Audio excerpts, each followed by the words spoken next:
Fire tore through an iconic abandoned paper mill in Oregon City this morning, but now the work begins to determine the bigger impact. And the site is owned by the Confederated Tribes of Grand Ronde. Now their plans for the space are in limbo. Our Carly Olson found out more and joins us now live from Oregon City. Carly, what have you learned? Well, Pete and Nora, of course, this fire happened very, very early this morning, but there is still smoke and ash billowing up into the air that you can smell. And we've seen an excavator that's come in and start to take away some of these burned pieces of metal that are hanging off of these beams, as well as resting on the ground there from where they were burned. What we know so far is that this fire started at around 3:45 this morning here at the former Blue Heron Mill. No injuries reported thus far. Crews have been working all day long to make sure all those hot spots are put out. And I also got the chance to speak to the tribe's chairwoman, who told me about how much this space means to her and to the tribe and how they plan to move forward from here. Beams collapsing into a sea of flames.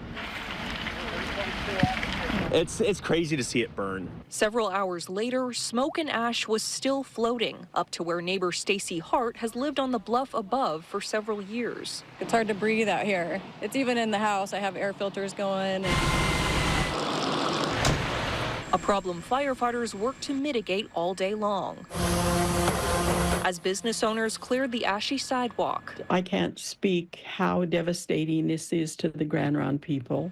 But the biggest impact is cultural. Cheryl Kennedy, the chairwoman of the Confederated Tribes of Grand Ronde, tells us her great-great-grandfather's village rested on that site, and it's been home to countless gatherings and ceremonies. So this really has an impact on us, and we're deeply troubled and saddened that this would happen. They've long planned to turn the site into Tumwata Village, an area for cultural preservation, housing, and office buildings. Only time will tell if the impacts of the fire will help or hinder that process. We never know what we're going to uncover, that we might have to remediate because certain pollutions might be there. There are a lot of unknowns, but we are moving forward and we will continue to do that.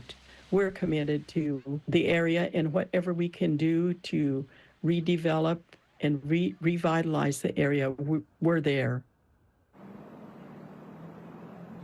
Highway 99 East is still closed at Oregon City in order to divert traffic from this area. And a DEQ expert has also said that the air quality at this time is not a risk to the environment.